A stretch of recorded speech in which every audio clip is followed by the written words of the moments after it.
on to another quite different perspective. Bhuvan Pathak is from Uttarakhand, from the Himalayan state of India, and he's been active in various movements for I would say all his life.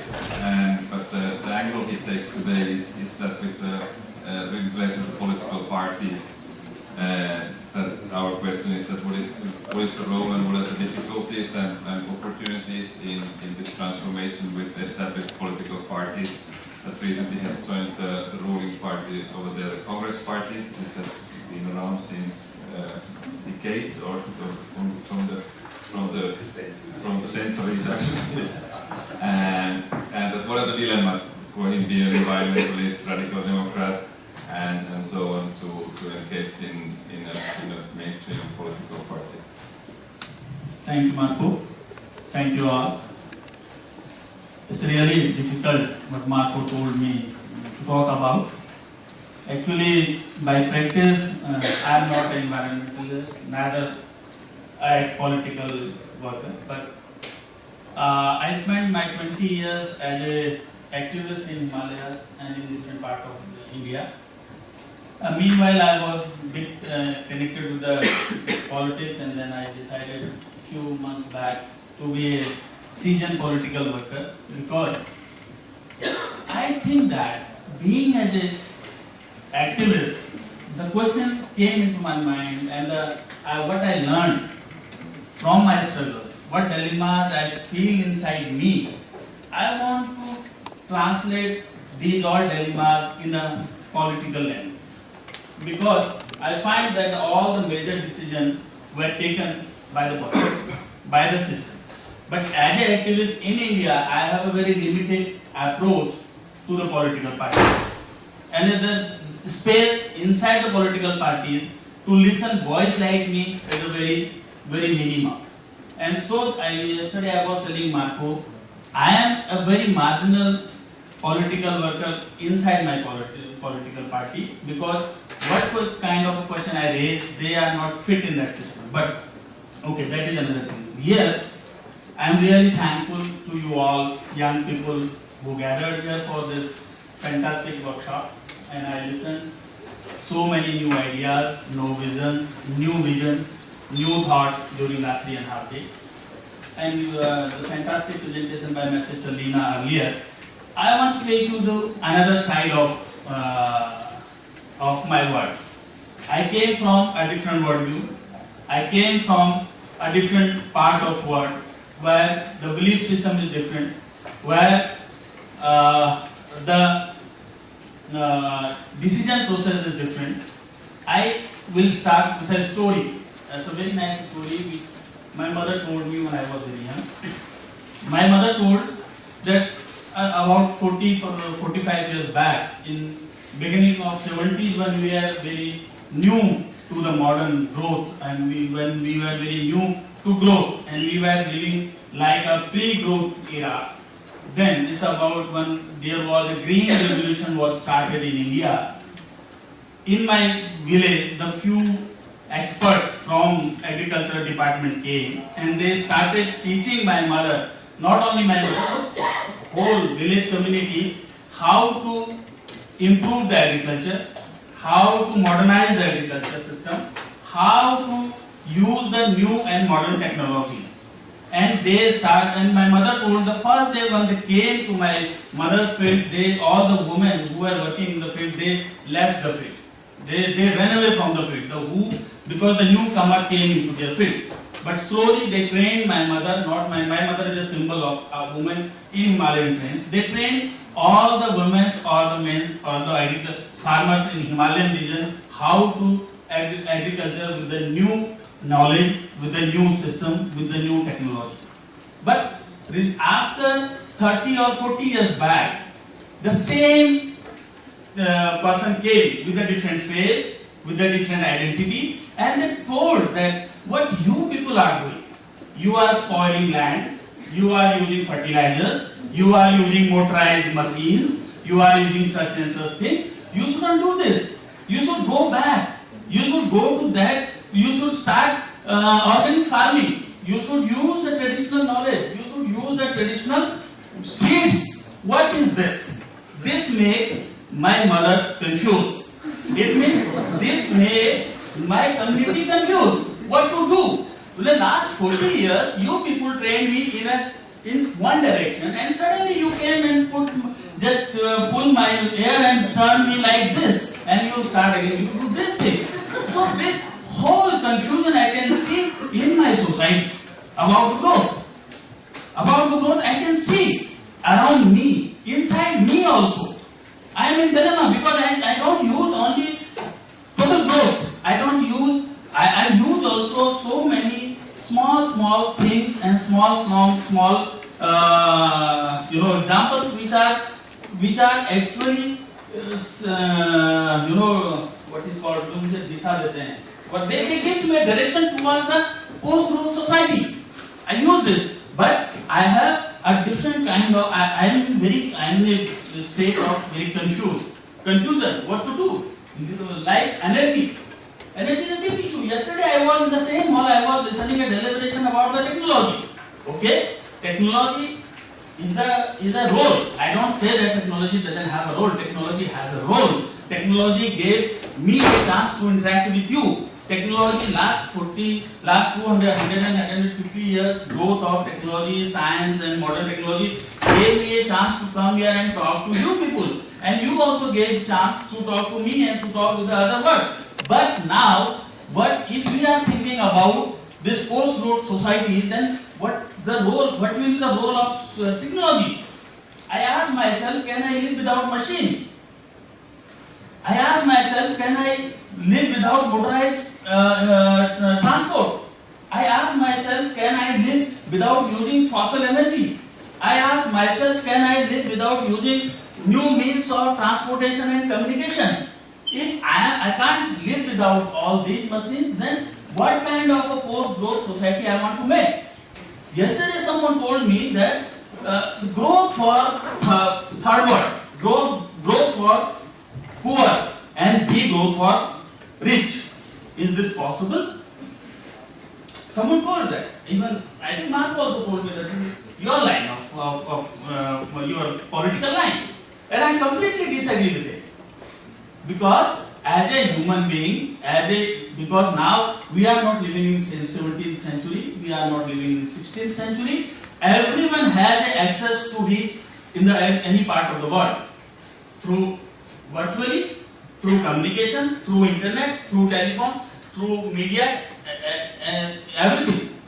So, what kind of a post-growth society we want to make, and what the role of a human being, or the system, or the nation state, or the policies? That is a big question for me. And another thing, another important question for myself.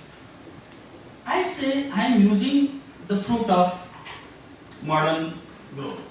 I am using, and conflict in my mind that how can I critique if I am using? If I say I will not use aeroplane, I will not fly, then how I will come to see you people and to share my views with you people?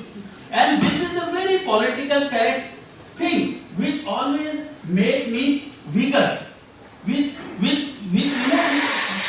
it is called not only confused, but it only मुझे डरा देती है. Yeah, it made me scary. How can I critique? How can I critique a phone which is in my smartphone which is in my pocket? How can I critique a flight which I came up here? So these kind of a question I am engaged in myself, and I want to answer all these questions, and the answers will take me to the post-growth society. But one another thing, when I was listening so many things, so many deliberations, I heard so many speakers, young people, they were very much engaged with the idea of degrowth. And I see that, I saw in last 3.5 days that you are constructing the politics of degrowth. This is very good. It will definitely, it will come to my part of the world also. But in India, where I believe, the people are still, the people are still, demanding for growth. Here, if an activist society is fighting for saving forest, rivers, land, we all people are fighting against MNCs, multinational corporations. We are fighting against the carbon emission companies. We are fighting against those laws who are snatching land and snatching rivers and snatching fishes from our hand, who are snatching river coastal area from a common people's hand. But meanwhile, thousands and thousands and millions of people are still fighting for uninterrupted water, uninterrupted electricity, clean air, road transportation, better health, better education, and it's not a small community. It's a huge population in third world. And do we have any idea about those people? Do we have any respect about those people? Because I saw a board. You can see there are some questions, and one very fine questions I read. I didn't answer it. The question was, someone asked in the board and asked to answer. Do the global south know how they have to pay for the development as we have in north? That one question. There are so many other questions. They are politically correct questions. But what the point I want to make, that if we want to go for any post-growth society, then we have to ask few questions to ourselves. We have to answer some philosophical questions which is regarding the human society. It's not only question of technology. It's not only question of machines. It's not only question of law and policy and time bank and other. But it's a question of total humanity. And the biggest question of to whom, the existence of whom, for whom we are going for the post-growth society. Is it for a human being? Is it for a mother earth? Is it for an individual, or is it for a community? As I see in last 30 years, I want to show you few examples. That I am a person of traditional, oral tradition, and it's very difficult for me to articulate myself in 5 minutes with a PowerPoint presentation. But I want to say just one example in my area. Within last 30 years, we were using such. Before 30 years in my child age, I still remember, we were using such a fine use of gravity as an energy in the hills. Because I come from the hills, I come from the Himalaya. Most of our rural technology, what you say traditional technology, but I say it's a livelihood resources for us.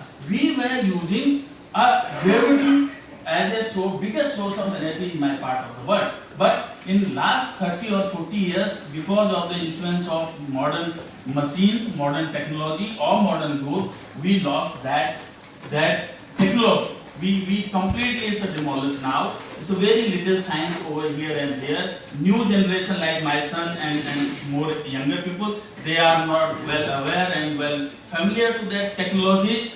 And this didn't happen in only my part. It happened in your part also, in other parts, in the small communities. So can we gather these examples which can show us a light or a path for the post-growth society? This is my submission to you, Marco. It's not only political debate, but it's a collection of some few good things, and to look around the global community, to look around those people who have still that kind of wisdom and knowledge. Thank you for listening to me, Marco. I think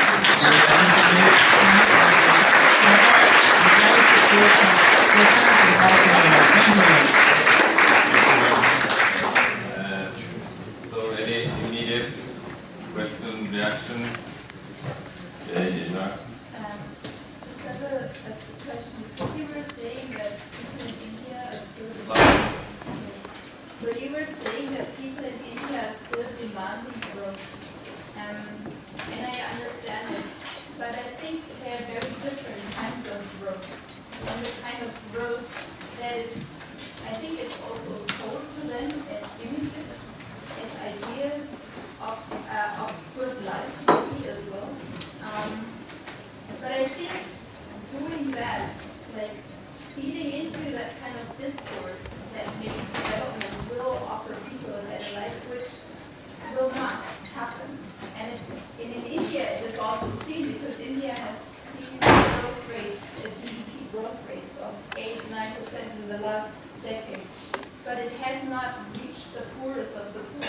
I mean, and also the windmill farm, it does not reach the people who are actually in need of energy. It reaches the big grids, and it reaches the middle class, which is constantly growing in countries like India and in China. You can find multiple examples that show the very same picture. And I think actually it would require a global fed discourse of what we may understand by development. How do we reach a good life for everyone? Not one good life, but how can we reach good life forms that might be totally different? They have to look very different all over the world. That every human being should have a right to their form of right livelihood that they expect for them in harmony with the local environment. Thanks. Some others? I just wanted to add to that, saying that in Goa, you speak to people, and of course you're from a local community yourself. I don't see them demanding growth. Seems to me that people, if you ask a single sentence, do you want development? Yeah, most people will say yes. But you go beyond that and say why? What is it that you need? People are then talking about adequate food, water, livelihoods, jobs, housing, etc. So it's not growth that is being demanded. It's actually basic needs and beyond, which is what is being asked for and demanded. Now, if you then deconstruct that, then to say that is growth in the current form actually going to provide that, which is I think the point that you're making, or are there other ways in which these things can be provided without relying on the current model of economic growth? That is the crucial discussion that has to take place. Not simply, if you do a referendum in India or anywhere in the world saying we want development, I guess 80-90% people will say yes. But if you deconstruct it, it becomes very different. Yes, Ashish, I totally agree with you and with you also. In very beginning I told that I am not going to give any deliberation. I am trying to, I tried to put so many questions in front of you.